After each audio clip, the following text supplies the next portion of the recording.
Cowlazars, Cowlazars, Cowlazars, Cowlazars. Cowlazars, Cowlazars, come on, let's have some adventures. Cowlazars. We'll spend days, we'll spend weeks, we'll spend months, working our way through treasure hunts. Cowlazars, Cowlazars, Cowlazars, Cowlazars. Mike drinks coffee a ton, feel free to send him some. Cowlazars, Cowlazars, Cowlazars, Cowlazars. Watch Mike once, you'll wanna watch him again. James Frey once called him to talk Forrest Fenn. Cowlazars, you cannot go wrong. You could even say bovine photons. Now let's get going on the double. Let's talk treasure hunts, let's talk puzzles. Cowlazars, Cowlazars, Cowlazars, Cowlazars. All right, how's everybody doing today? Let me get this set up. Let me make sure we're good over here. All right, how's it going, everybody? Can you hear me okay? BovineParticleAccelerators.com. Nice, William. Okay, everybody, thanks for joining me tonight. It is Monday night. It is the Kpro Cow Powwow, but as you may have noticed, the talented, the beautiful, the intelligent Christy, a.k.a. Kpro, is not here tonight. So this is the one night I can say without a doubt, Kpro is not too loud. She's got something going on at home that she needs to take care of. She might be in the chat. You might hear from her in the chat. But it's just going to be me tonight, everybody. I know. Bum, bum, ba-da. So it's just the cow. Glenna Friedman, how are you? It's just the cow for an hour tonight. So around lunchtime. Oh, Czar, you should have. Sorry, that's my bad. And actually, you shouldn't have texted me because I broke my phone over the weekend. There's Kpro. She's in the chat. Czar, it's my fault. I broke my phone over the weekend, so it was being fixed. So even if you would have texted me, I wouldn't have got it. I picked the phone up around 3 p.m. Chris dropped it twice over the weekend, and then I dropped it last night and finally cracked it to where all it would do was flash. So I had to get that fixed. Tomorrow for sure. Sorry about that, Czar. Tomorrow for sure. All right. Can everybody hear me okay? Stacy Harwood's in the house. William, Lisa Smith, Treasure Hunter, Czar, Sassafras, Texas T. That seems to be a new one. Lori Barnes. Hi, how you doing, Lori? How is that coin, and where is that coin displayed in your home? David Dow, Jim Sisk, because I can. Tony Rusi. AJ, I caught the end of your program. Something about a puzzle. I'm going to have to check into it. Something about a location I saw. Do you actually get real? I'll have to watch it because I only caught the very end. You actually get a real cookie in the mail? Is that the deal? All right. That's a pretty cool idea. I'll check it out for sure. Sonia Pointer. Mira Riordan. 23 Monarcha. Justin Gatenbein. Sorry. Doug Carver. 3D Bronze. Hey, I forgot. I got the box from 3D Bronze. Kpro, you need to tell me if I wait until the next time to open it together. Or I could open it tonight. They're back here somewhere. 3D Bronze was nice enough to send a box that I have not opened yet. So what mysteries lie within? I do not know. That's good, Lori. That's good. Jeremy Lombardo. Yeah, Kpro's not with us tonight. So, all right, everybody. I wanted to get back to the basics. ES says, what happened to the flip side? I don't know what happened to the flip side. I think it's good, though, that people take breaks. You know, we're in the off season. And it's good to take a break. Like Kpro's taking a break tonight. Sometimes other things come up. Copper Dan is in the house. Nice, Dan. All right. And you got one more coming, right? So I'll get working on that. It might be after the Michigan trip, though. We'll see. Okay, then you heard it here first. The boss, Kpro, says to open them up. So actually, let me grab them. Hang on a minute. We're going to do it at the end of the show. Thank you, 3D Bronze. I haven't even opened them yet, but I want to say thank you for sending these to me. I know you sent some stuff to AGK, and they had opened them recently. So these are the boxes. Check it out. Boom and double boom. So there it is. That's a nice thumbnail, isn't it? Okay, so we're going to open these at the end of the show, and we're going to see what's in there. And me and Kpro will decide what to do with them. The Kpro said she's got first dibs, so she may want to keep something. We'll see. All the flip side videos are gone. It's more than taking a break. Yeah, Jesse Livermore, but he can also just put them back up. I mean, just because you can't see them doesn't mean they're actually gone. Now, if the channel's deleted, I don't know. But I don't know what, a couple people, I guess, have taken some videos down. So, but guess what? Me and Kpro haven't. Me and Kpro are still here. We're still doing it to it, going live every twice a week, among other things. And this number you see right up here, boop, that's the subscriber number. That's our live subscriber count. So if you guys subscribe while I'm live, that number is going to go up. And we're trying to get to 1,000. Actually, I'm going to make that box bigger when we get to 1,000. It only has 3 digits because magical things happen at 1,000. I don't see games behind you, Mike. That's right. All the games are all over there. Trust me, they're everywhere in this apartment. I've probably gotten, I took 12 games to the post office today, so I've probably gotten maybe 30 out, 35, and I've still got a lot to go. So thank you, everybody that ordered. I sold 2 of them. Me and Kpro sold 2 of them today. So thank you.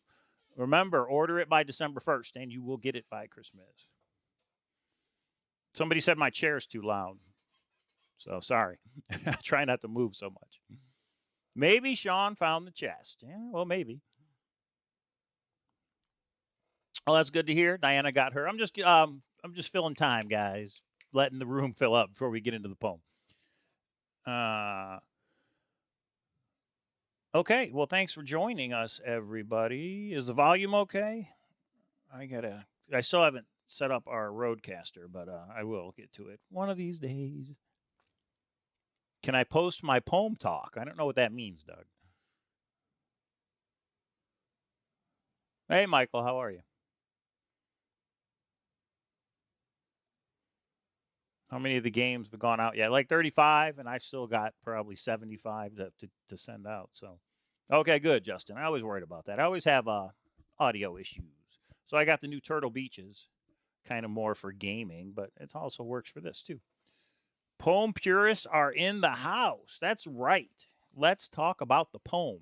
We're going on year 10. Next year is year 10, and nobody can find this thing. Why not? What is going on? Personally, I think it's because we focus on things other than the poem. We focus on scrapbooks. We focus on words, weekly words from Forrest Fenn. We focus on the illustrations in the Thrill of the Chase. We focus on postmarks, but we're overlooking the obvious, and that's the poem. And I think the reason we overlook it is because it's hard. It's definitely not easy, and people get frustrated, and they want a shortcut. So they look at things other than what's right in front of our face, which is that poem, which I'm going to show it here in a minute. Poem, baby, Tony Driver says. It's all about the poem. The rest is a peripheral. And I agree with that, Tony. It is all about the poem. And I think the Thrill of the Chase you need as well. But that's just my opinion. Jesse, FF interview, sneak me. Yeah, we're going to get to that, Jesse, for sure. No, I'm not going to give a sneak peek tonight. That wouldn't be fair. So unless I do it on accident, you never know what button I might hit over here. So we're at 750 subscribers. I invite everybody to thumbs up the video and hit subscribe if you're not, and hit that bell. Michael O'Connell says, Cowlazars, you're 100% right. Yeah, but look at it this way. Is Forrest Fenn a master puzzle maker? No, he's just a guy. He's very intelligent. Don't get me wrong. He's a fighter pilot. He's an art gallery owner. He's very smart in business. He's very smart as a archaeologist with the San Lazaro Pueblo. But he's not some master puzzle maker, in my opinion. And you also have to remember, and we're going to go through some quotes here in a minute. You also have to remember, Forrest always knew the location.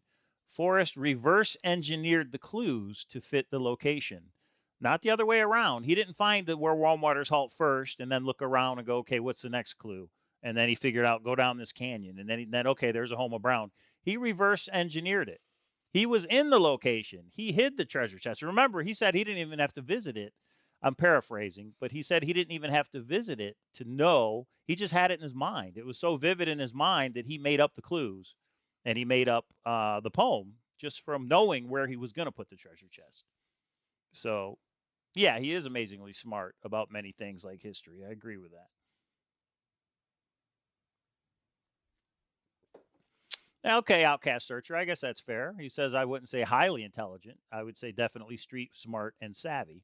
That's true. And even isn't that a chapter in one of his books? Or not a chapter, but he says street smart 101 and savvy 102. That's one of the lines from The Thrill of the Chase. No such thing as a poem purist, Sassafras says. There are only those who listen to what Forrest has said and those who don't. Christopher Robin is in the house. Jesse Livermore. P.S. The chess is not in San Pablo. San Lazaro? I don't know where San Pablo is. Now, okay. So that's a good question. Scrapbooks. Scrapbooks are a distraction for sure. Some people think he's communicating to certain people through the scrapbooks, but how do you know? Now, Christy proved it. He put out a scrapbook directly tied to an email that she sent him, and I'm sure he's done that with other people. I agree with that. But I don't think we should be using the scrapbooks to try and figure out where the chest is, to figure out the 9 clues. I don't think the scrapbooks are.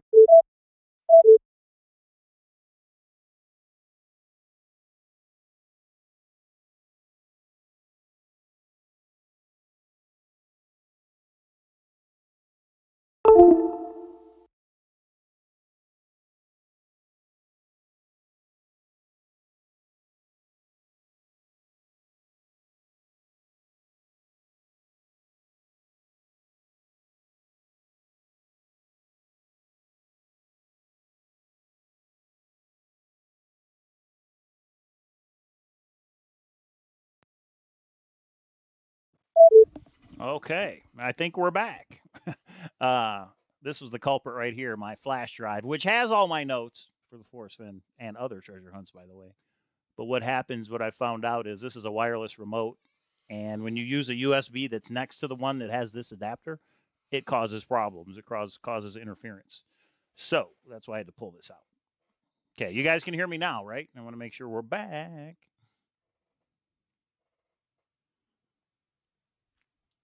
Thanks, 3D Bronze, and everybody stick around. We really want to see what's in the box. I just wish the boys were here to open it with me, but that's okay. They'll see it. Okay. Well, let's jump right into it. So this is what I did. I want to give a shout out to. Who am I giving a shout out to? I'm giving a shout out to Cynthia Meacham because she has a little website called Chasing Fenn's Treasure. Hope I got that right. Let me share my screen. Boom. Chasing Fenn's Treasure. And what I did is I copied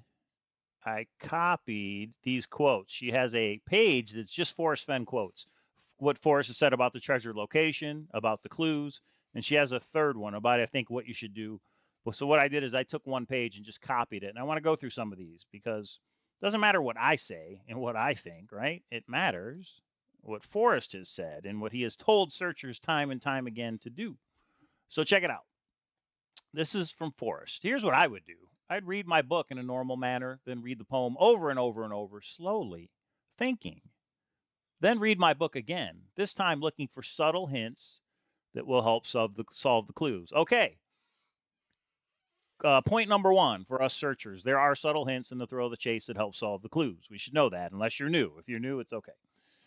When the treasure is found, it will be found by somebody who read my book, then read the poem over and over and over again, and then read my book again, looking at every word and every sentence for a hint that will help them with the clues that are in the poem that they've memorized. Every word and every sentence. So guess what that means, everybody? Some people aren't going to like it, but it means there are no hints in the illustrations in The Thrill of the Chase. There are no hints in the postmarks. Every word and every sentence. That's where the subtle hints are. Again, this is my opinion, but he said it himself right here, every word and every sentence. So there's subtle hints in the book. They are in words and sentences, not postmarks, not illustrations, in my opinion. What I recommend is that you read my book normally, then you read the poem over and over and over again, and just think about every line. Read it 4 or 5 or 10 times. Now, most of us have probably memorized the poem at this point, right?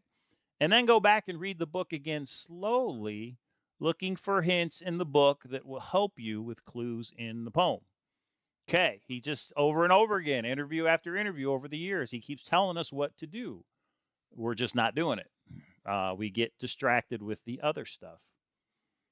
Does somebody need to read your book to find the treasure, or do all the clues exist within the poem? Now, here's one somebody sent me recently. They don't need to read my book, but they need to read the poem. The book will help them, but they can find the treasure if they can decipher the clues that are in the poem. So, in other words, and I said this, I think I said this on the last show, and I think Kpro went a different direction.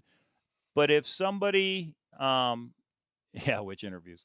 If somebody gives me a geometry problem and says, here, you should just be able to solve this just from this problem I wrote out. If I don't know geometry, I need a book about geometry in order to solve it.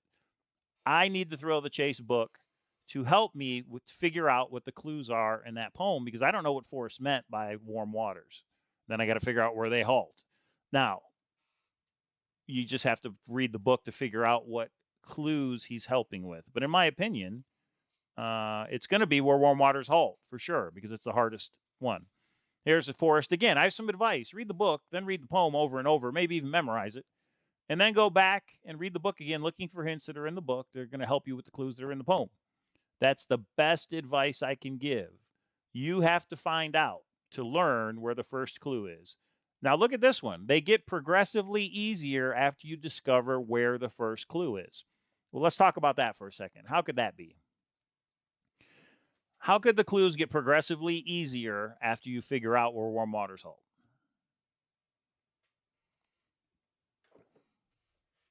Why do you guys think that is? Because a lot of people say, I know where warm waters halt, and I found the home of Brown, and I found 6 or 7 or 8 of the clues, and I'm at the Blaze, but I just can't find it. Well, after that statement by Forrest, I would say you're in the wrong spot. You didn't have the correct where warm waters halt. How do they get progressively easier? Is that what he said? Progressively, once you find the starting location. They get easier because if I find the right where warm waters halt, I'm in the general vicinity. I'm not looking through all 4 states. I'm in the spot, the location. So if where warm waters halt, there's only 2 canyons that run it, and I could say I can go up or I can go down, which way? That's progressively easier than trying to find a canyon through all 4 states, right? And once you're on the right canyon, there's only so many things that could be considered the home of Brown. That's what he means, in my opinion, by progressively easier, because you don't have a million possibilities. You only have those that are right there in the location. And when he's, and the 9th clue, the Blaze, I think is going to be easy to find when we're in the right location. Forrest, what does the word Blaze mean to you? Anything that sticks out. So when I'm in the right location of where Forrest Fenn created or used an existing Blaze, I'm not going to go into that tonight. Into that tonight, it'll be the one thing that stands out. I don't think when I'm in the right area, there's 100 blazes and I got to try and scramble. I think there's going to be one thing. And people that have read the book and read the poem, they know what it's going to make sense. Oh, that's obviously the Blaze. Look down, because there's where the treasure chest is. All right, let's get back to it. They get progressively easier after you discover where the first clue is. And that's the trick. A lot of people think they found the first clue and they're wrong. There are 9 clues in the poem, but if you read the book, there are a couple, and then he pauses, there are a couple good hints, and there are a couple of aberrations that live out on the edge. So a couple of good hints, and then there are a couple of aberrations. I mean, a couple is 2, right? 2 hints, 2 aberrations. What clues are these hints and aberrations pointing to? Or because the clues get progressively easier after you discover where the first clue is, could both hints and both aberrations all point to the right where warm waters halt? Wouldn't that be something? If all the hints and everything that's in the Thrill of the Chase that we're supposed to find all help us with the first clue, which is where warm waters halt. I don't know. It's just a guess. And then he was asked, in your dictionary, what's an aberration? I don't have a dictionary, but my personal definition is something different. So in the book, we're supposed to find something different that live out on the edge. Something different. And he talks about that again a little bit further. And again, because I'm reading this, I'm not really looking in the chat room, everybody. So, sorry. At some point, I'll take questions and you can re-ask it then. Scrapboy 152 about boy calling information. At the end of the scrapbook, Forrest posts the following. Life should be an illustrated search for hidden treasures. Life should be an illustrated search for hidden treasures and not just a guided tour. Now, I know some people have said, well, that means the illustrations are important. And I did see somebody post in the chat where he said, I'm not going to make the Thrill of the Chase an audio version because then the illustrations would be left out. But I still don't think that means the illustrations are important for the treasure chest. I think they're just important to Forrest. He wants those illustrations in there for his book, for his memoir. Kind of like the trees all cut down at the end and the bird is on the moon because he has nowhere else to nest. I don't think that's a hint to help us with the clues, but I think it's important to Forrest that he's trying to point out that if you keep cutting down trees, we're not going to have any left. Okay, get back on point. Get the Thrill of the Chase and read it, and then go back and read the poem over. And how many times has he told us over and over and over again? And then go back and read the book, but slowly, looking at every little abstract thing that might catch up in your brain. That might be a hint that will help with the clues. Any part of some is better than no part of any. Now, see, earlier he said read the poem slowly over and over again. And now he's saying, and he says that again here over and over again. Now he says, now go back and read the book again, but slowly, looking at every little abstract thing that might catch up in your brain. Now, to me, when he says thank Thor, that's an abstract thing. You don't say thank Thor, you say thank God, or thank my lucky stars, or thank the heavens. But Thor, that's a weird one, right? To me, that's a little abstract things. But maybe he means even further than that. Maybe he means really abstract things, like a ball of string that suddenly disappears and is just gone. But we'll get into the Thrill of the Chase on another show. It is interesting to know that a great number of people are out there searching. Many are giving serious thoughts to the clues in my poem, but only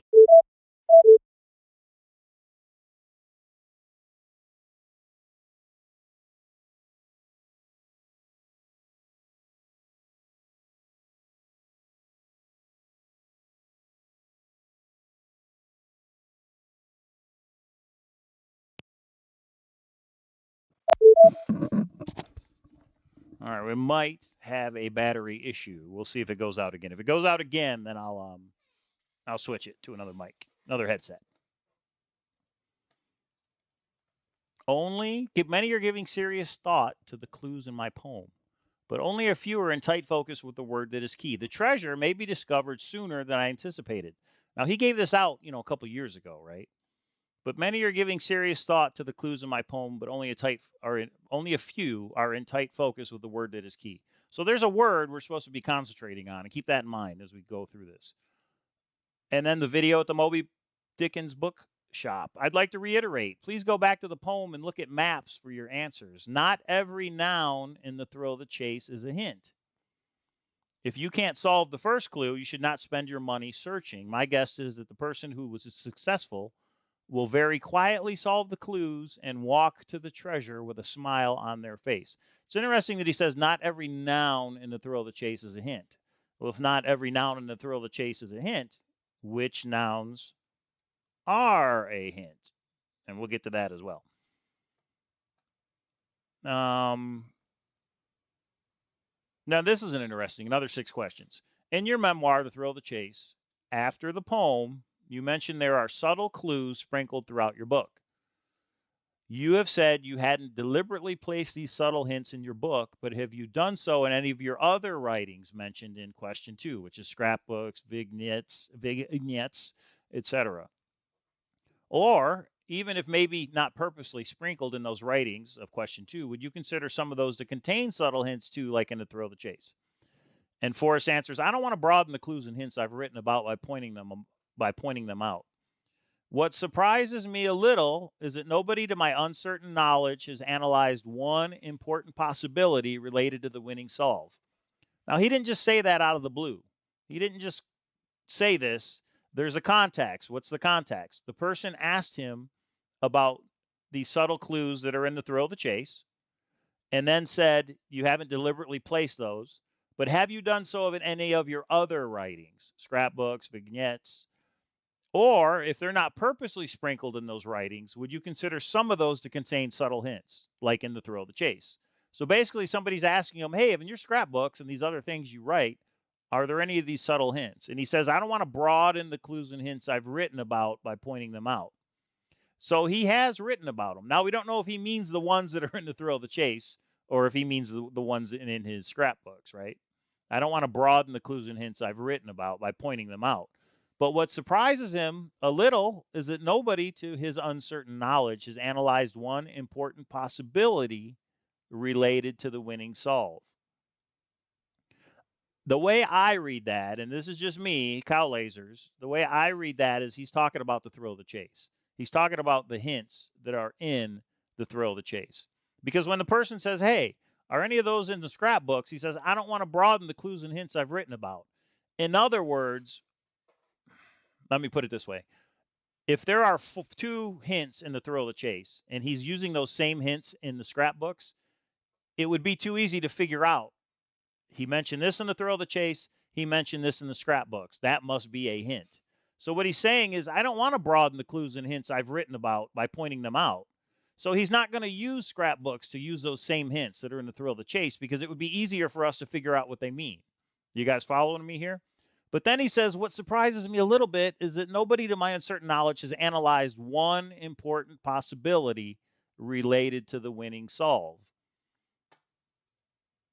One important possibility related to the winning solve. To me, the way I read that in the context of the question and the answer is he's talking about the Thrill of the Chase and the subtle hints that are in the Thrill of the Chase. He's not going to put them in scrapbooks and then broaden what he's trying to convey through the Thrill of the Chase. But there's an important possibility that is in those scrapbooks. Easy. That was a test. There's an important possibility that's in the subtle hints that are in the Thrill of the Chase that nobody's thought of yet. So he's got hints in the Thrill of the Chase. We don't know where they are. We don't know what they are. But there's an important possibility that nobody has thought of here.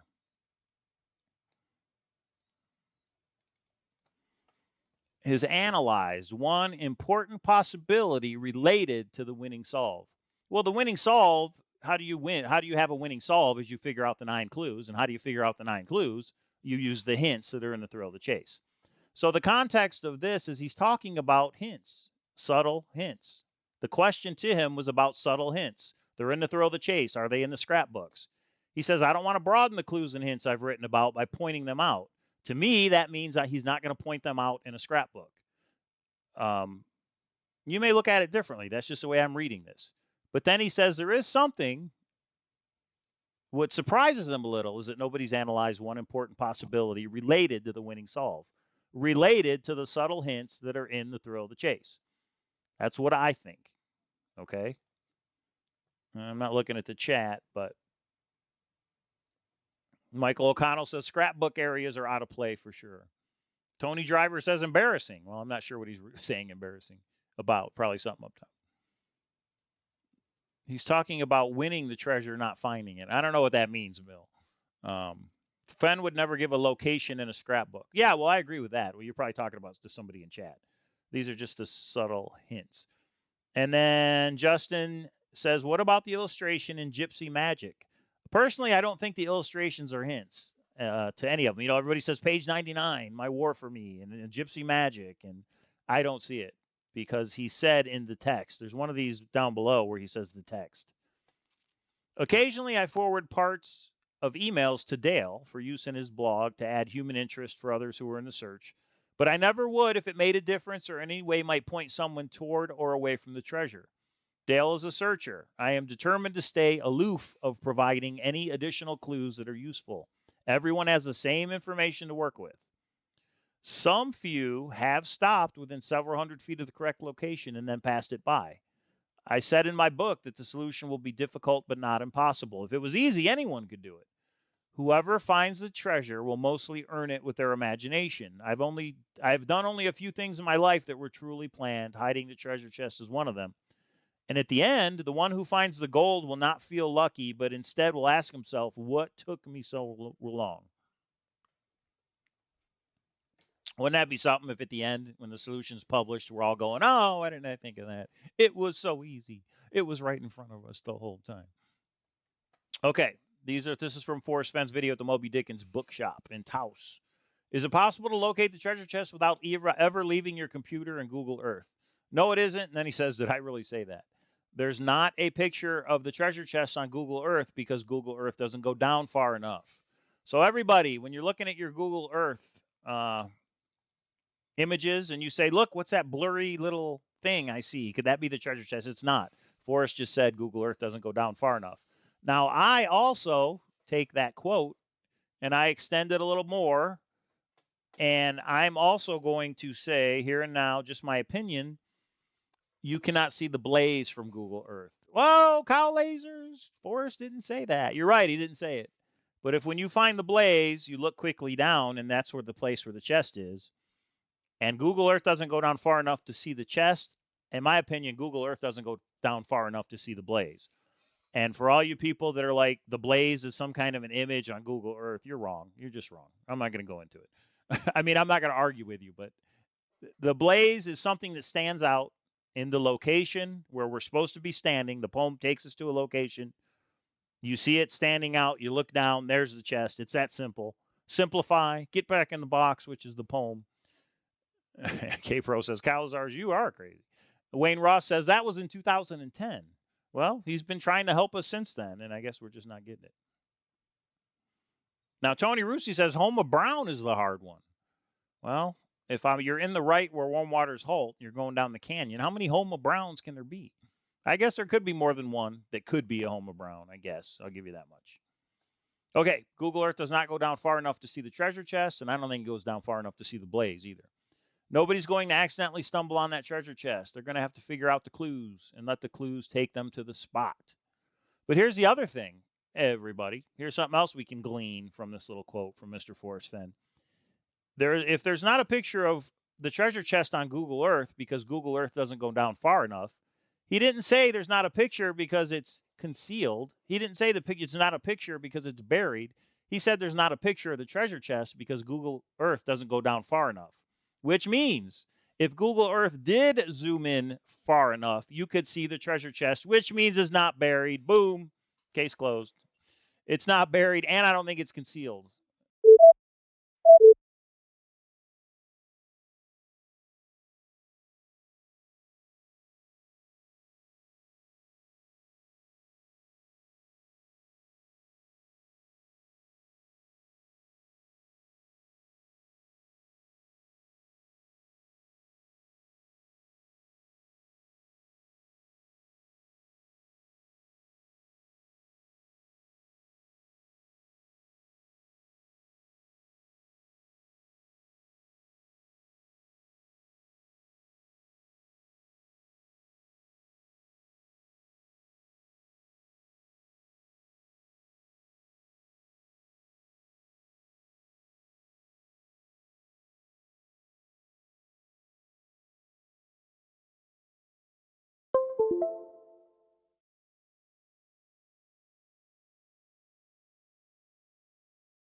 Test, test, test. Can you hear me? Can you hear me now? All right. You can hear me, right? It's probably not going to be as good with this headset. So, Cowlazars, little note to self, while you're running around boxing up Chaseopolis, don't forget to charge up your headset with the old battery. I got to plug it in because it's rechargeable. So that's what I think's happening is the battery's low. Oops, sorry. I used it over the weekend. Can you guys hear me? Test, test, audio. Okay, good. So what was I saying? Where were we at before we were rudely interrupted? Oh, yeah, that's right. Treasure chest on Google Earth. He says Google Earth doesn't go down far enough, which to me means it's not concealed. It's not hidden. It's when you find the blaze and look down, it's right there. You're going to see the lid. It's right there. To me, that's what that means. Now, could that be the important possibility, he says, that somebody hasn't analyzed? I don't know. But to me, because he said it doesn't go down far enough, to me that means if it did go down far enough, you could see it. Not buried, not hidden, not concealed, marked by the blaze, look down. And he also said if you were within 12 feet, you would find it. It'd be pretty hard not to find. Okay. Michael O'Connell says, I've been overthinking it for a decade. We all have. We all have. Nobody's going to accidentally stumble on that treasure chest. They're going to have to figure out the clues and let them clues take them to that spot. Now, a lot of people say he said accidentally stumble, which means it has to be concealed. It has to be hidden. You could walk right by it and you wouldn't see it if you don't know what you're looking for. Maybe, or maybe the location is one where you're never going to accidentally get to the location. It could be either way. All right.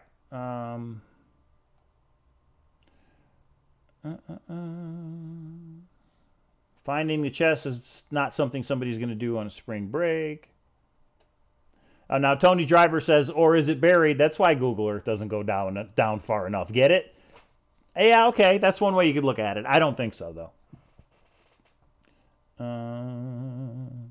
It's going to take, this is Richard Eads, it's going to take some long concerted research and effort. You just have to think the right things. And Forrest says the clues are in the poem. And if you can figure out the clues, they'll take you to the treasure chest. You need a little imagination, maybe.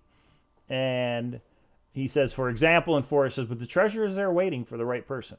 All right, I think we're coming down. And then we all know about head pressures, foot pounds, acre feet, Bible verses, cubic inches. He never mentions anagrams. Excellent research materials are the thrill of the chase, Google Earth, and or a good map. Each word is deliberate. We know this one too. It took me 15 years to write the poem. I changed it so many times. And I've said before, I didn't write that poem. It was written by an architect. Each word is deliberate. If a person reads the poem over and over and are able to decipher the very first clues in the poem, they can find the treasure chest. May not be easy, but certainly isn't impossible. Now, isn't this interesting? I'd like to, they didn't, okay, this is supposed to be from the Richard Eads interview. If a person reads the poem over and over, now is that read it over and over and then go read the thrill of the chase to look for the subtle hints? Or is it read it over and over and you're supposed to figure out the clues just by reading the poem over and over and are able to decipher the very first clues? That's kind of interesting because he didn't say then go read the book part. He just said read the poem over and over, you know, memorize it, read it, know it, and then if you're able to decipher the very first clues in the poem. I just never realized that little hook before reading it right now. Does the book give me any more information than I would get from the poem? There are some subtle hints. Listen up, illustration people and postmark people, searchers. There are some subtle hints in the text of the book that will help you with the clues in the text. Throw out the illustrations, throw out the postmarks, throw out the scrapbooks, throw out everything but the poem and the words in the thrill of the chase. The poem will take you to the chest, but the book by itself won't. Right, that makes sense. He's given us step-by-step instructions in the poem. We just have to figure out where to start, which is where warm waters halt. And the subtle hints in the text of the book are going to help with the clues. Now, he says clues plural. He didn't say will help with the first clue. So I take that to mean that there is subtle hints in the book for more than one clue. But where warm waters halt has got to be in there. He said that's the starting place and that's the hardest one. One of the subtle hints has got to be for where warm waters halt. Okay. When you wrote the poem, did you start with the first clue or the ninth? I knew all along where I wanted to hide the treasure, so I didn't need a map or any information to write the poem. Think about that. Forrest didn't need a map or any other information to write the poem. Everything was in my head.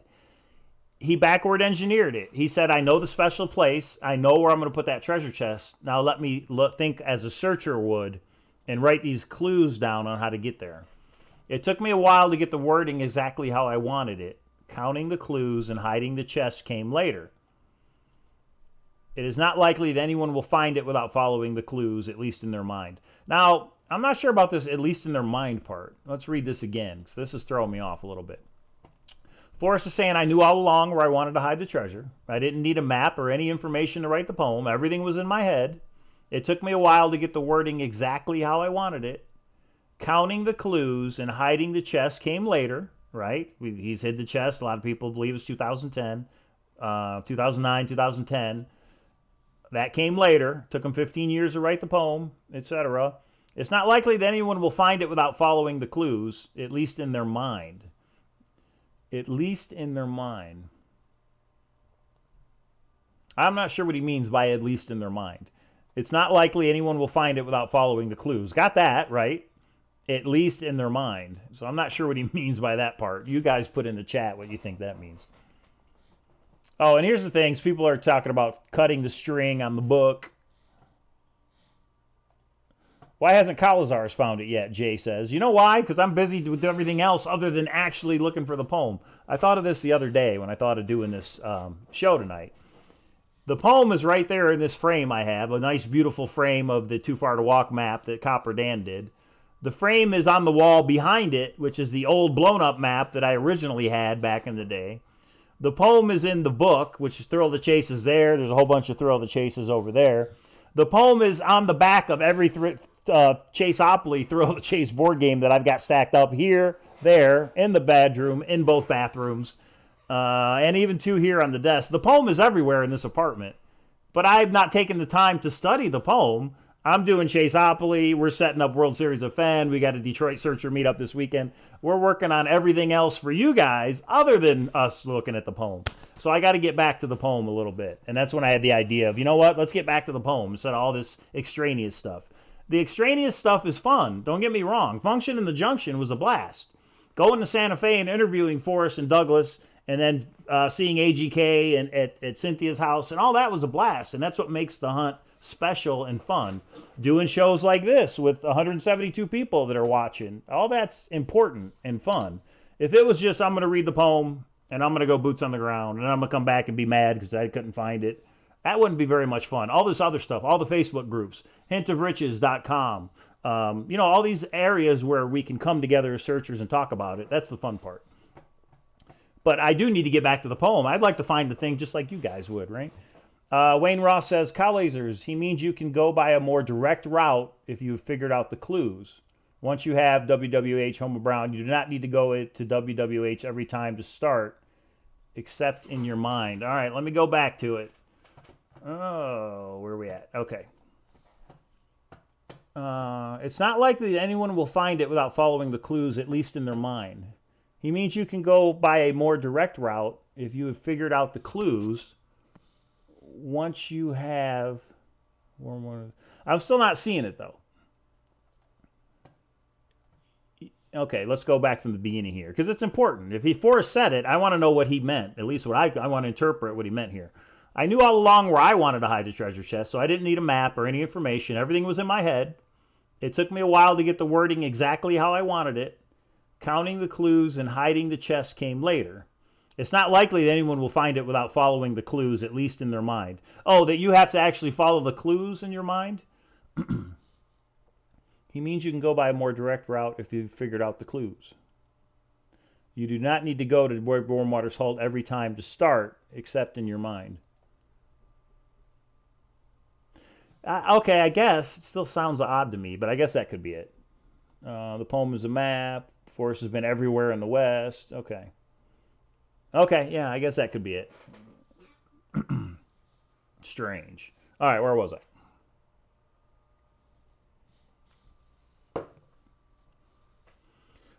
Your treasure hunt has inspired people worldwide to discover history, culture, and nature, but many people, even in the U.S., might be deterred because they don't live near the Rockies or can't afford to travel. Kind of like me over here. I don't live in the Rockies. Should they be deterred? Can a little girl in India who speaks good English but only has your poem and a map of the U.S. Rocky Mountains work out where the treasure is? And would she be confident if she solves each clue, or only confident when she has solved them all? I think people ask him too many questions. One question to get a straight answer. And then he says, I wish I had another treasure to hide in the Appalachians, meaning for the people that don't live near the Rocky Mountains. The little girl in India cannot get closer than the first two clues. There are many disabled people who are deeply into maps and geography, and they are having a lot of fun. The little girl in India cannot get closer than the first two clues, which to me means the first two clues can be found on a map. But after the first two clues, which maybe were Warmwater's Halt in that canyon, to find the home of Brown, it's not on a map. You've got to be there in person to look boots on the ground to find it. would be the way I take this. Okay? There are many disabled people who are deeply into maps and geography, and they're having a lot of fun. So it's disabled people who may not be able to get out there to go boots on the ground, but they're having fun looking into it, trying to figure out where this thing is. Other than the poem describing how to locate the trove, and one of its purposes to encourage people to get out of the house and away from electronics, is the poem designed to convey a deeper significance? Is there a subtle message you are sharing with the reader and hope they realize? No, seeker. The poem is straightforward with no subterfuge in sight.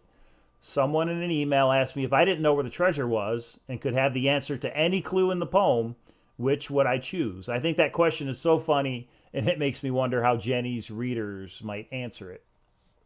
Well, first, if everybody thinks he's trying to play with us, it's simple, it's straightforward, it's there in the poem, okay? It's not easy. When I say simple, I'm not talking about it's easy. It's definitely difficult, but it's straightforward. Simplify, the clues are literal. I think when he means simplify, the clues are literal. If they could have the answer at any clue in the poem, which would I choose? And I think that question is so funny, and it makes me wonder. He actually talked about that in our interview, didn't he, Kpro? All right, I'm leaving that one alone. Okay, it's nothing major, but he did talk about that. Okay, sorry, I got sidetracked. This is my question. Back in 2014, back when I was MDC 777, I emailed him and said, this was back before the coin. This is way back when. Is the map that needs to be used to discover where warm waters halt found online or in paper form or both? Again, too many questions in one question. Come on now, Agent 777, a map is a map. The more detailed maps are most useful if you have the right map, but I'm not sure I needed to tell you that. So, you know, I asked him, is it online or in paper form or both? And he said the more detailed maps are most useful if you have the right map. So he didn't really answer, did he? But he did say a detailed map would be more useful. Forrest, you talk about the clues being difficult to solve, opposite being easy, yet the solutions are simple, opposite being complex. Yet when I read the stories of other searchers, I often think that their solutions to the clues tend to be either easy solutions or made out to be very complex and overthought. Are there any suggestions you would give in approaching the clues and solving them? Craig, there is no substitute for thinking and planning and observing and looking at maps unless it is a desire to keep it simple. And he's told us, keep it simple. Get back in the box. I said on today's show the treasure is not associated with any structure. Some people say I have a desire to mislead. That is not true. There are no notes to be found or safety deposit boxes to be searched. A lot of people think there's a proxy item, but that goes against what he said. He does not have a desire to mislead. He said, you find the treasure, and when you find it, you keep it. The clues can lead you to the treasure, and it will be there waiting when you arrive. No proxy item, everybody. Will the poem lead you to the treasure? Yes, but only if you know where to start. Will the poem lead you to the treasure? Yes, but only if you know where to start. I take that to mean where warm waters halt. If you don't know the correct warm waters halt, you're not even in the same area. You could be in the wrong state. All of the information you need to find the treasure is in the poem. Not scrapbooks, not illustrations, not anything else. Not Chaseopoly, that's true.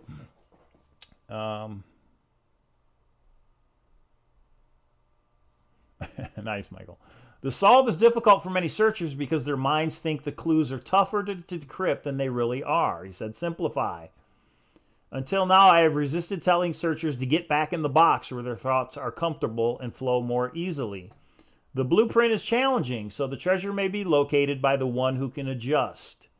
Why is it challenging? It's challenging because there's so many warm waters. How do we know the right one? To me, that's why it's challenging. That's the whole puzzle in this thing. That's the whole trick, is finding the correct where warm waters halt. After that, they get progressively easier. The whole thing is, I think if somehow we could confirm, which we can't, by the way, but if somehow we could confirm that this is the correct where warm waters halt, beyond a doubt, it would be found in 30 days if it was in the summer and everybody could go look. Finding the where warm waters halt is the tricky part. That's the whole thing. People have it totally backwards. Well, backwards, that's pretty good. All right, we're going to wrap it up and get to the poem here pretty quick. Read the clues in my poem over and over and study maps of the Rocky Mountains. Try to marry the two. The treasure's out there waiting for the person who can make all the lines cross in the right spot. I business. I know a lot of people were like, oh, what does that mean? You know, he's making an X, or we're supposed to make an X, and they cross. Maybe, maybe not. I don't know. But as far as to simplify, people make them tougher to decrypt than they really are. It's really straightforward. The clues are literal. Warm waters, geothermal. Dip your toe in it. Is it warm? If it's not, those aren't warm waters. Get the heck out of there. You're in the wrong spot. Now, here's one that's interesting. Check it out. The Isaac Cole podcast from 2007, which I'm not real familiar with this one. The last time I was up there, Yellowstone and West Yellowstone, was in 1950. And that was a big deal. A lot of people said, oh, well, that was the last time. You couldn't have hit it. What he clarified since then, and what he said is that was the last summers that he took with his family, was in 1950. Not that he hasn't been back. We know he's been to Yellowstone because of the Cody Museum. He's been up there a bunch of times. It's hidden in a pretty good place. You've got to solve the riddle in the poem. You can't ignore any of the nouns in that poem. Again, he didn't say any words. He didn't say any clues. He said you can't ignore any of the nouns in that poem. So right there, he's narrowed it down for us. Out of 166 words, let's count how many are nouns. That's what we got to focus on, the nouns, in my opinion. If you knew the geographic location of each clue, it would be a map to the treasure. Well, what if all 9 clues are nouns in the poem, like the creek? No paddle up the creek, where warm waters halt. Did you guys know that the word halt can be a noun? It can. Look it up. But I think it's interesting he uses the word nouns, and he used noun again. Where was it? This is something that was off Reddit. I haven't talked about that yet. Not every noun in the Thrill of the Chase is a hint. Why? The opposite is because the nouns in the poem are a hint. If you can't solve the first clue, you should not spend your money searching. But the other thing is he says not every noun in the Thrill of the Chase is a hint, which I take it to mean that there is a noun that is a hint in the Thrill of the Chase. Okay. You can't ignore any of the nouns in that poem. I just think it's interesting that now he said nouns instead of just any of the clues. If you knew the geographic location of each clue, it would be a map to the treasure. On Reddit, somebody said these are the nouns in the poem. Now, they said they stripped out everything that's not a noun. Okay, Billy Price says, Cowlazars, I disagree with so many of your opinions, Lau, but that's why I love that you guys do this, because it's a melding of so many different ideas.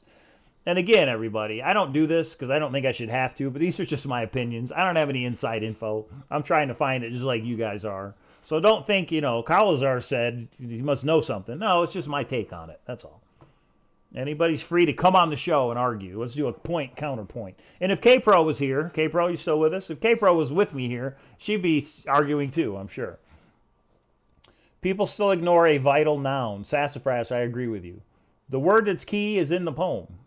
And I think you can tell that. No, we don't want to go to mail. I think you can tell that by, let's look up key. Word that is key. Because when you look at the context, it is interesting to know that a great number of people are out there searching. Many are giving serious thoughts to the clues in my poem, but only a few are in tight focus with the word that is key. The word that's key is in the poem. I know a lot of people are like, but he said imagination is the key word, or contentment is the key word. Yeah, but those aren't in the poem, so forget about them. The word that we're supposed to focus on is in the poem. And now, after reading this, I think it's a noun. One of those nouns in the poem, one of these nouns, and again, I haven't gone through here to verify that they didn't miss something. One of these nouns is the word that is key that we're supposed to concentrate on. But doesn't that help narrow it down a little bit? Instead of 166 words, instead of all these scrapbooks, instead of the illustrations, just concentrate on these nouns that are in the poem. And one of them is supposed to click in our brain somehow, some way to make us think. Maybe we have to use our imagination a little bit on one of these nouns. The brown is the only noun that is capitalized, so that one is definitely a candidate, right? And even right here, the guy did not put the word halt. The word halt can be a noun. If you don't believe me, let's look it up. Let's look up the definition of halt. And I think that's a good candidate for the word we're supposed to focus on. Halt. The verb is to bring or come to an abrupt stop. Begin it where warm waters halt. But it can also be a noun, which is a suspension of movement or activity, typically a temporary one. A halt in production. Where warm waters halt could be a suspension of movement or activity. The flow of water halts. And if it's a temporary one, maybe then it keeps going. So what we need to find is where that area is where the water temporarily halts. Now, how can water from a geothermal place or hot spring or warm spring or whatever you want to call it, how can it temporarily halt? I think that's the trick. I think that's the hard part, is trying to figure out how does this water temporarily halt and then keep going. Suggestions, anybody?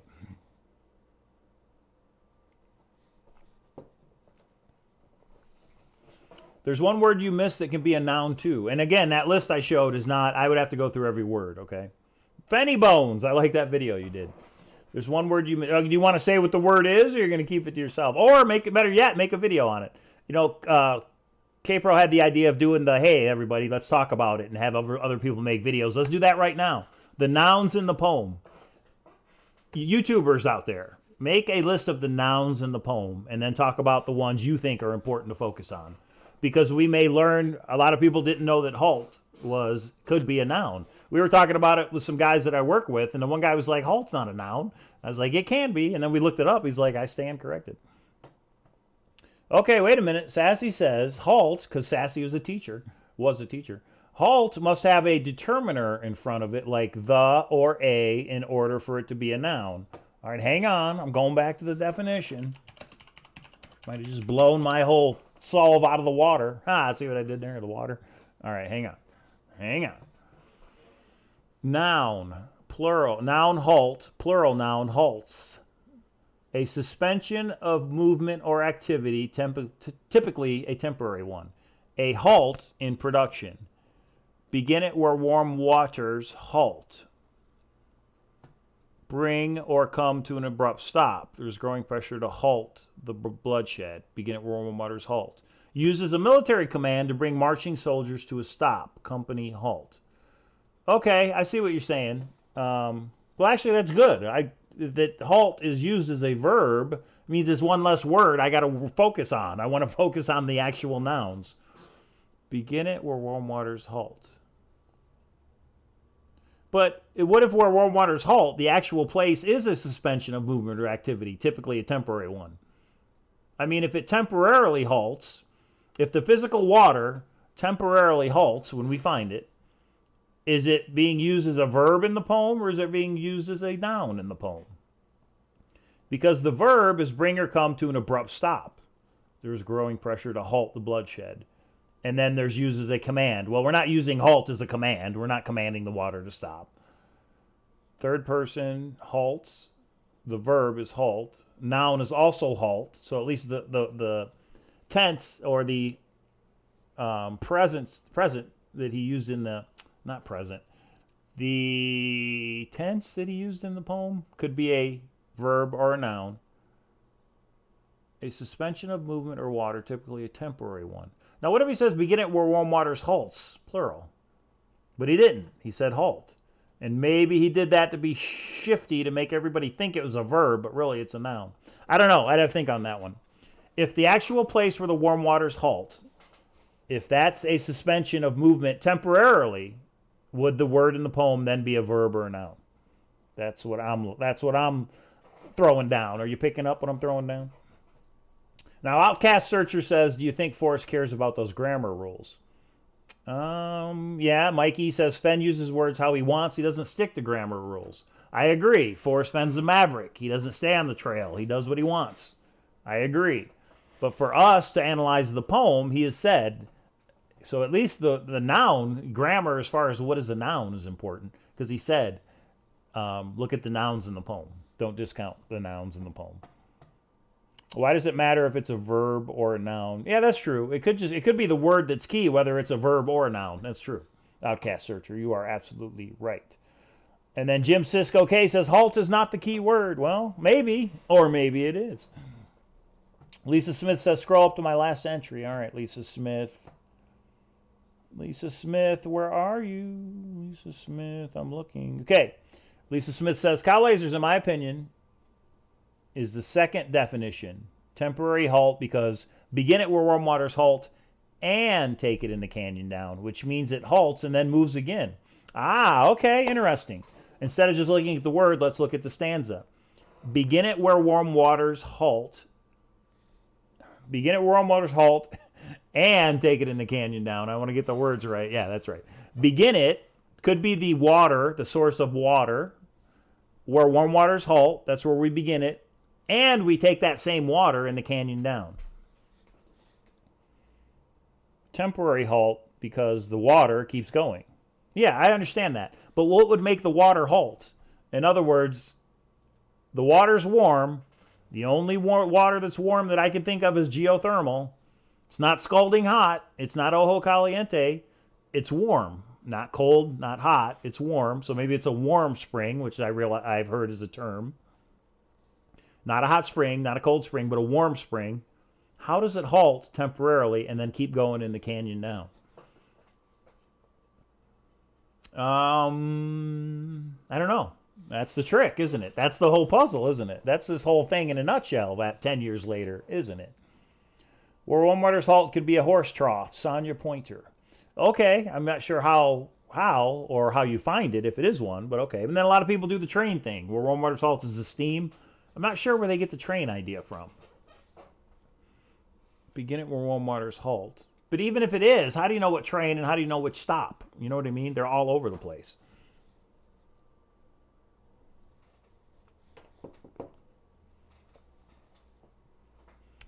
Sin City Searcher, Sin City, you out here with me in Vegas?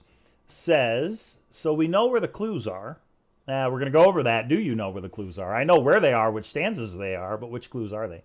But are there hints to where the clues are in the poem? Are there hints to where the clues are in the poem? Now, do you mean are the hints in the poem, or are the hints in the Thrill of the Chase supposed to help you decide what's a clue in the poem? It's kind of interesting. So we know where the clues are, right? But are there hints to where the clues are in the poem? It's interesting. Maybe. Oh, that's cool. All right. Well, World Series of Fenn, you better be there, February. Now, Michael Clark says, well, warm waters halt isn't about actual water.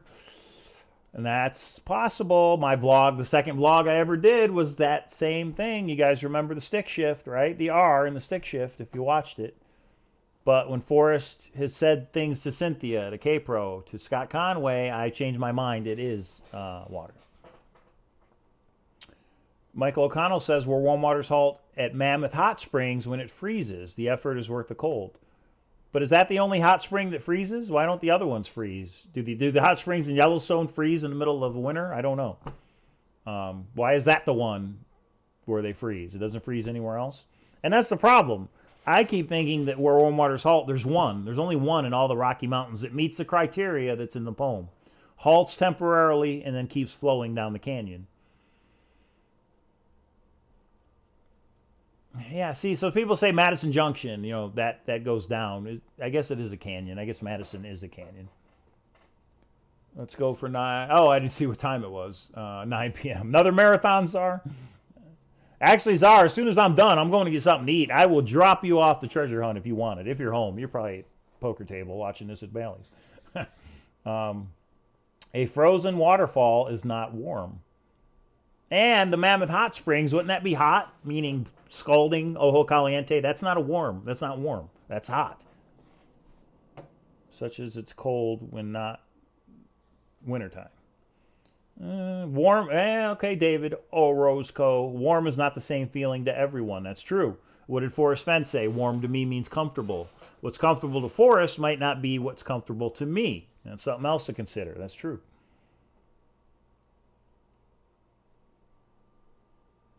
Okay, let's get back. I think we're done with that. We can get into the poem. I mean, we're already at an hour. We could just end it and continue this.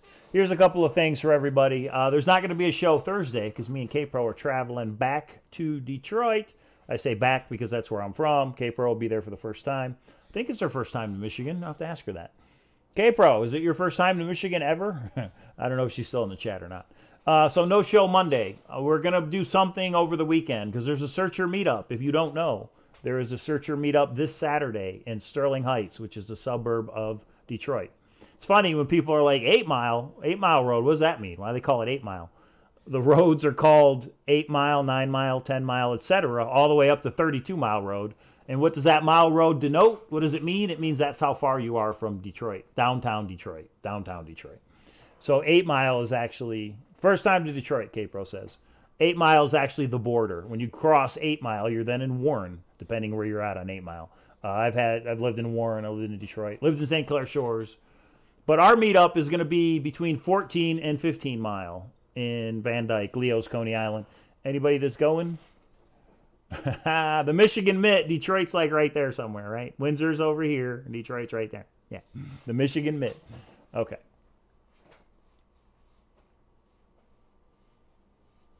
Oh, that's interesting, Sassy. She brings up the point when cancer is a terrible word. Could it mean look for synonyms? The other, and then I got a cancer, a noun. Are we supposed to use a halt? That's interesting. 70s here in Colorado. Yeah, it's going to be cold. I'm taking you to 8 Mile, Kpro. Which I should take it to Eastland Mall. That's probably if it's even open anymore. That used to be my hangout back in the day. Eastland Mall. We used to roll pennies. We'd be in the mall, you know, little crowded area. Everybody's walking by. We'd roll pennies to see if we could make it through the crowd, if we could hit the wall or it would get kicked. I don't know. We had nothing else to do. There was no internet, guys. There was no cell phones back in the day. Anyway, never go past 8 Mile, like Escape from New York. Hey, we used to play on Belle Isle. Anyway. What? No, this is, let's say, is it backwards? No, this is where Detroit is. Bay City, I don't know. I don't know. Anyway. We really need to find the Beale cache before Detroit. Yeah, I hear you. I wish there was one here in Nevada. Need a verb to make a halt. That's interesting, Lori. Okay, here's another video FenTubers could do. Is the halt, as used in the poem, a verb or a noun, in your opinion? Fenny Bones, you did it. Logic Chaser, Rodney Greenway, we'll get you to make another video. AGK, you know, all the people. Flip side, come back. Sasha and Jason, Illinois Ghost, all you guys. What is your opinion? Is halt, the word halt is used in the poem, is it a verb or is it a noun?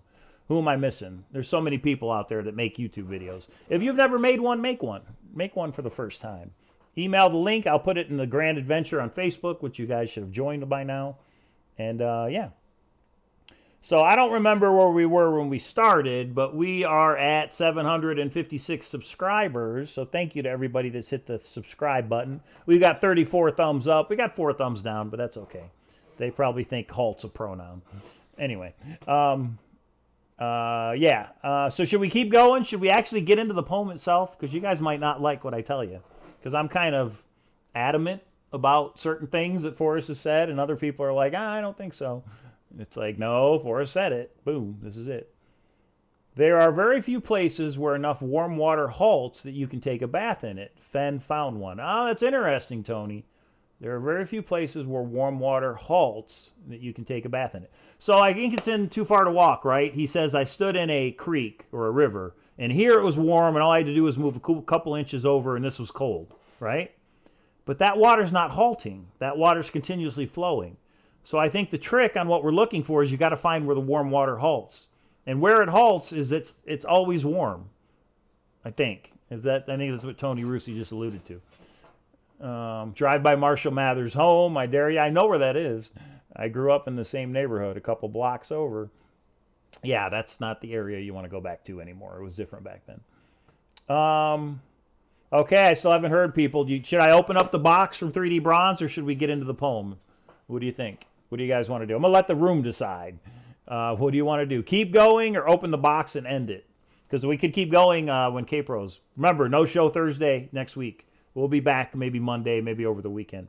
So that's another reason you should subscribe, because we may just go live over the weekend. You never know. Sassy says if it's halted, it's no longer warm. Where warm water's halt is definitely where colder water begins. But if I'm on the side where it halted, I'm in the warm water, and I can say this is where it halts because that's cold over there, but this is warm. Yeah, I don't know. I don't know. All right, go, box, poem, open, which means the box, poem. What's in the box? Keep going. Hey, Denise, how are you? Copper Dan says, what's in the box? Yeah, Copper Dan. Now, you got some competition from 3D Bronze. I know copper and bronze are two different things. But I know Dan wants to see what's in it because I want to see what you can build too, Copper Dan. Now, I'm assuming 3D Bronze that you built these. You didn't buy these off eBay and send them. So, yeah, I'm sure you did create them. I love Sassy, but warm water can recirculate. Well, again, what makes the water warm? A hot spring, a geothermal feature is what makes it warm.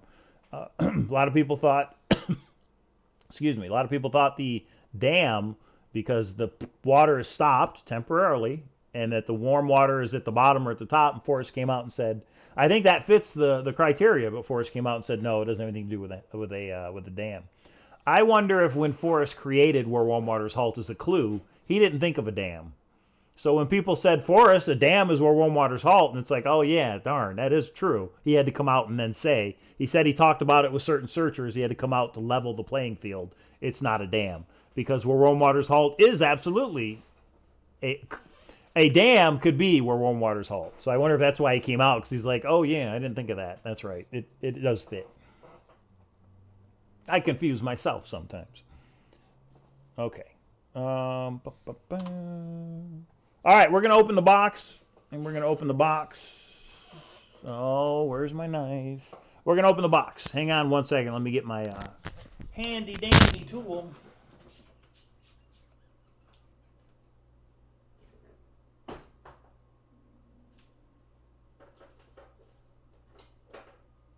Where is it?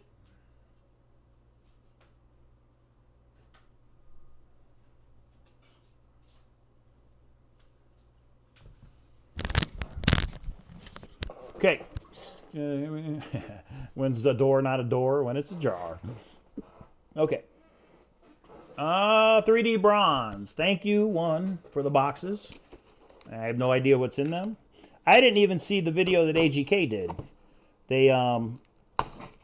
I saw like a brief moment of something, and then I was, I'm busy. I got Chaseopolis to get out, so.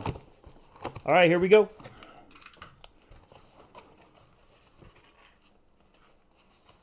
Kpro got a box tonight. Oh, that's right. Kpro did get a box. Oh, we got a note. All right, hang on.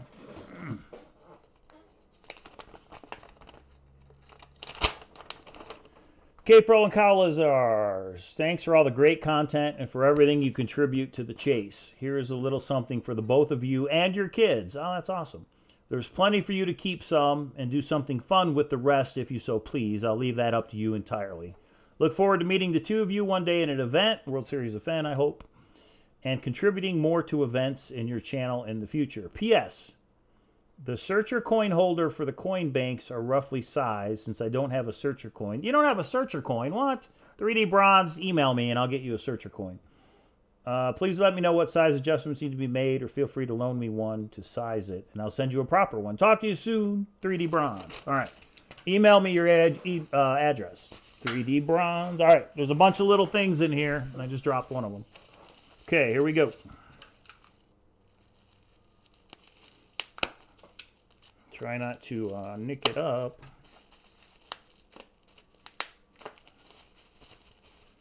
First thing, ooh, look at that. Yeah, I can use this bubble wrap. We've got a little replica of the treasure chest. Pretty awesome. Look at that. Okay, does not open. That's the first thing I checked for. Oh, it does open. Look at that. Hey, it actually opens up. Okay, so replica of the indulgence. Pretty cool.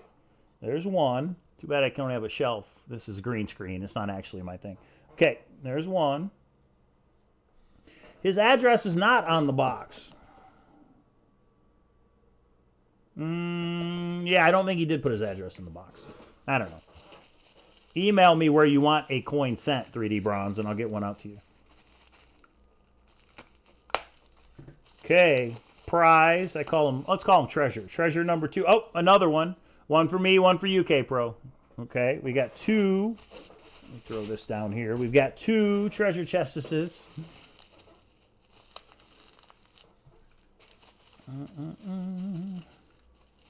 He taped them pretty good. Who's gotten their Chaseopoly in the mail? Anybody? Copper Dan said he got his in the mail, but he hasn't opened them yet. Are you waiting for Christmas? There's a couple people who said they're going to wait for Christmas before they open them. Okay, there's the coin holder. Let's see. Here we go. Let's see. Hey, look at that. It's a good fit. It's a little large, but that's awesome. Look at that. So I'm keeping this Kpro. This is actually a holder for my coin.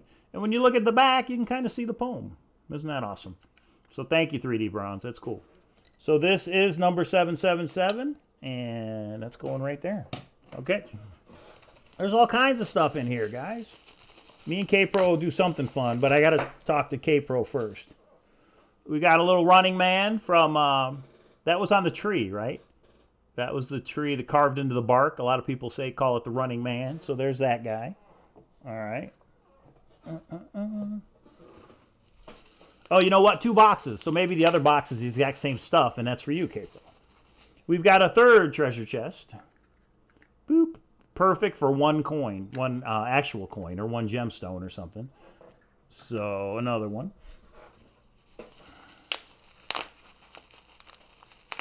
Did AGK get the same stuff? I don't even know.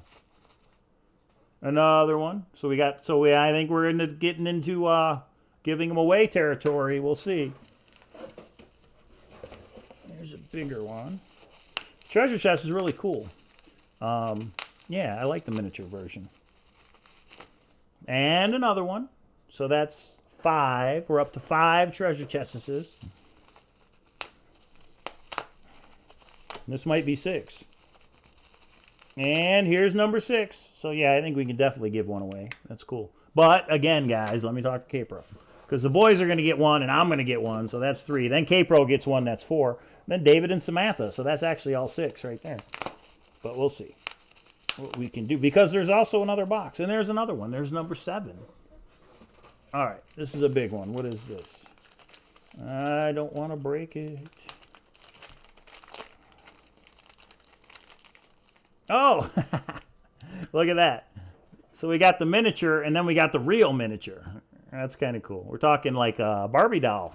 Okay, and is that what this is? There's a whole bunch in here. 1, 2, 3, 4. There's all kinds. 5. You know what these would be good for is geocaches. Like you put it in a geocache or something. 6.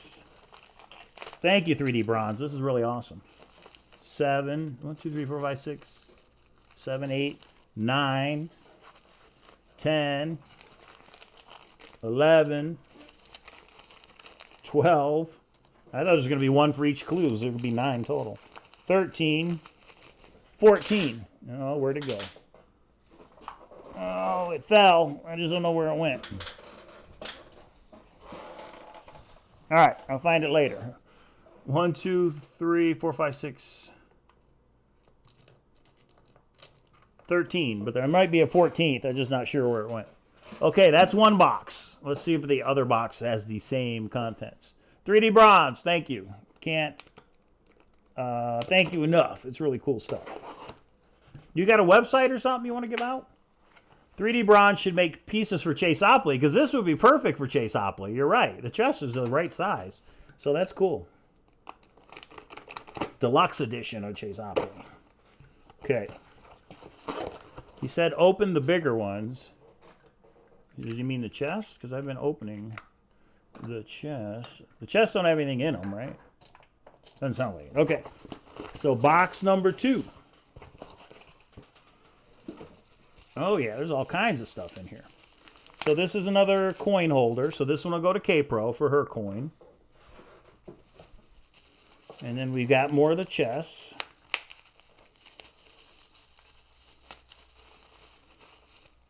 So Kpro, you let me know what you want, and I will bring it to Detroit, and you can take it back with you. You can surprise David with it. That'd be pretty cool. Better yet, you should make a treasure hunt around your house, and then let him find them. So more. I like how it just pops open. Oh, and there it is. 3D Bronze in the house.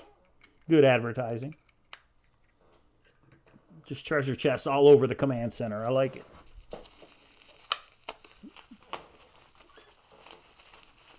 Yeah, I'm being careful.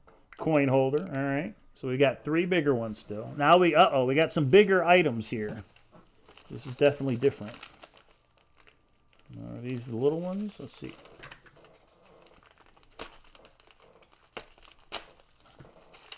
Okay, these are the little ones again, so I'm not going to open them.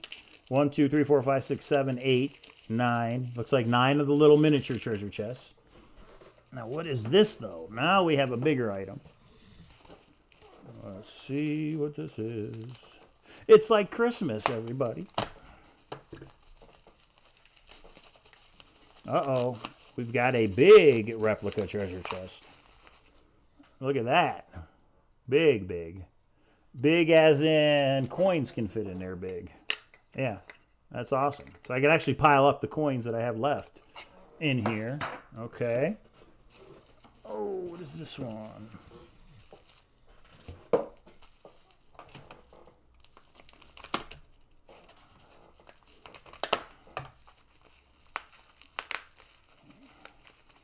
All right, you definitely taped them well. Bigger equals Kpro.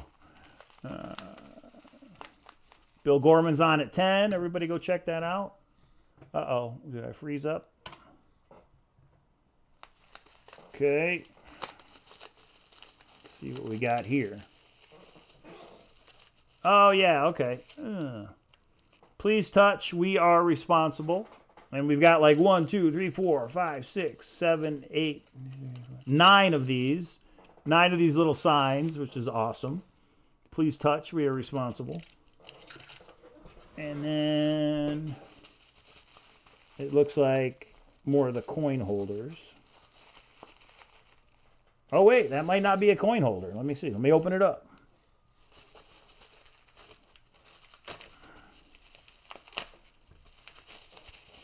Let me open it up. Oh, that's the cover. Ah, that's awesome. That's cool. I'll show you guys in a minute. All right. So this is the cover for the big treasure chest, right? But look what is under the lid. You ready for it? Boom! Cowlazars. That's cool. Thank you, 3D Bronze. That is awesome. So I've got my very own personalized treasure chest. Now, there's another one in here. Could it be for Kpro? Let's see. Could it be personalized? I don't know. I'm just saying it could be, but it might be Cowlazars again. Let's see. Bring them all to Detroit. Yeah, maybe I will. Now, my video keeps locking up on my side. Is you guys is it still live over there? Because for some reason mine is locking up, and I don't know why.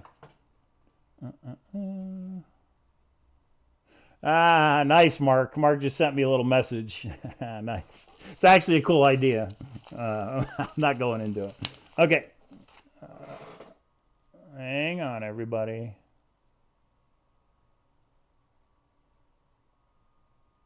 We got people reaching out. Hang on. Okay. I know Kpro's like, is that one for me? Let's see. Okay, another treasure chest right here, which means the lid is right here. Let's see if it's personalized or not. I'm going to have to bring a suitcase just with Chaseopolis, throw the Chase books, and now this stuff. All right, what do you guys think? Is the second treasure chest personalized for Kpro or not? I'm looking at it right now. You guys tell me. Say yes or no. What do you think? No, don't thumbs down the video. Say yes or no in chat. Is the second... This one's for me. Is the second one, say, Cowlazars, or is it personalized for Kpro? What do you guys think? Richard McKeever says yes. Lori James says yes. Kpro says Cowlazars for me. Ah, you okay. Hooley says yes. Everybody's saying yes. Is that awesome or what? The Hint of Riches Forum, Thor, Kpro, and Thor. 3D Bronze, thank you. These are really cool. There's like 1, 2, 3, 4, 5, 6, 7, 8, 9, 10. There's like 20 treasure chests of different sizes. And then there's like, and they're all magnetic. So actually, will this fit under, will this, I'm doing this, like what the hell? Will this go on the refrigerator? That's an awesome refrigerator magnet, isn't it? If it will. I'm not sure if these are those kind of magnets. Thank you. That's awesome. All right, Kpro. I will bring it to Detroit and you can show everybody. Mine is staying with me. That's really cool. Anybody, if you need any of this stuff made, and especially personalized, I mean, what a gift this would be, right? So reach out to 3D Bronze. 3D Bronze, put your email. And he does say they are refrigerator magnets. 3D Bronze, put your email in the chat. If anybody wants to order these from you, at a cost, of course, you need to be paid for your time and material. But if they want to order any of these, Christmas is coming up. Hooley says ring-sized boxes. Yeah, Mark Wells just emailed me something along those lines about a ring. I'm not sure. I may steal cows and he can steal mine. Just saying, yeah. Really cool. But again, email 3D Bronze, put an email address in the chat. 3dbronze.com is the website, and I'm sure you can contact them through there if you want something personalized like this. And then 3D Bronze, email me, cowlazars@gmail.com, and I will get a coin out to you. I'm not saying if it's numbered or non-numbered or what, but I'll get you a coin. 3D said the coin holders fit in the big box coin holder. Oh, I see. Duh, now it makes sense. So the coin holder, wait a minute. The coin holder, see? I'm okay. I would have figured it out eventually. The coin holder is like this. Perfect fit. Look at that. So then when you open it, look at that. Is that awesome? So you've got your chest. You open it. Boom. And there's your coin. Perfect. That is a great idea, 3D Bronze. I really like it. All right, everybody. We're going on an hour and a half. I say we save it to the next show to go into the poem. I don't know what the subscriber count was when we started, but right now we're at 756. So hopefully that went up by a couple. Thumbs up for 3D Bronze. What great gifts. And yeah, we'll see what me and Kpro are going to do with these bad boys. I should have just brought them to the Searcher meetup and never opened. But I can package them all back up. So, a sake cup. Yeah, a lot of different ideas. So thumbs up the video, especially 3D Bronze, but also the poem. Let's recap. Simplify. Get back in the box. Go back to the poem. The nouns in the poem. It's risky to overlook any of them, Forrest said. He said there's a word that is key. I think it's in the poem because of the context of what he was saying. There's one important possibility he's not sure if anybody has analyzed regarding the winning solve, which I also think relate to the subtle hints and the thrill of the chase. That was the context as well. Lori James says it went down one. Well, that's okay. If somebody wants to unsubscribe, they can. Tony Rusi says, cow is demand. Jeffrey Garajik, thank you for the thumbs up. Coin hold for me need to be the gold eagles. Ooh, could you imagine one of the double eagles from Forrest's chest in one of these? And there it is, guys. There it is. I don't think there's much more to say other than that. Thumbs up the video if you like this kind of content. Subscribe to the channel. Share the video. Christmas is coming up. Chaseopoly's out there if you want to order it. 3D Bronze has got some very cool ideas if you want to order any of his stuff. Copper Dan has got a great frame if you want to order any of that. This meetup is this Saturday. Your perspective is great. Thanks, Kpro. Too bad you couldn't make it, but that's all right. You'll do a show without me one of these times, I'm sure. The poem is where it's at. Ho, ho, ho, Boxhound says. Nice, Evan. Nice. Indian head gold coins. Wow, that's really cool. All right, everybody. The meetup Saturday, if you are in the Detroit metro area, I know there's people driving in from Ohio. Let us know if you're going to make it. I set up a event on Facebook for the Searcher meetup, so you can get the address and the time and all that fun stuff in Forrest Fenn's Grand Adventure on Facebook. I just buy one gold coin. All right, I'm going to get something to eat. Chaseopoly is going to have to wait until tomorrow and then wait till I get back from Michigan. But I will get all the games shipped out in the next 2 weeks. I promise. Chuck Woolery, 2 and 2. 3 of us coming from Indiana. All right, that's awesome, Sassy. We may have like 10, I think, which is going to be cool. Now, see, my video keeps locking up. I hope that's not doing it for you guys as well. I don't know why it's locking up. Okay, well, then I'm going to get off before it actually freezes. Thanks for tuning in, everybody. Remember, it's the poem. Look at the poem. Look at the nouns in the poem. Search YouTubers. Is the word halt in the poem a noun or a verb? Sound off. Let us know what you think. I will see you guys in Detroit. And if I don't see you in Detroit, I will see you next time. And next time will be next week. Me and Kpro will be back. See you, everybody.